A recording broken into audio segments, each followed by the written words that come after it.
तर पुणे जिल्ह्यात महायुतीमध्ये वाद पेटल्याचं दिसून येतं। अजित पवार गट आणि भाजपा शिवसेना निधी वाटपाच्या मुद्द्यावरून आमने-सामने आलेत। 800 कोटी रुपयांची कामं रद्द करण्याची मागणी शिवसेना आणि भाजपने केली आहे।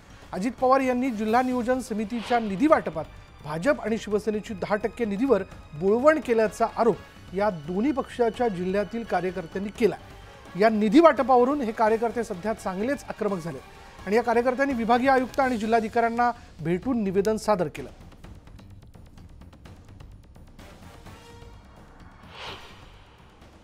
बुकलेट एकत्र करावं लागतं।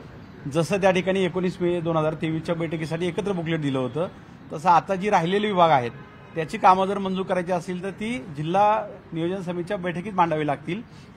परस्पर ती कोणाच्या पत्राने मंजूर करता येणार नाही।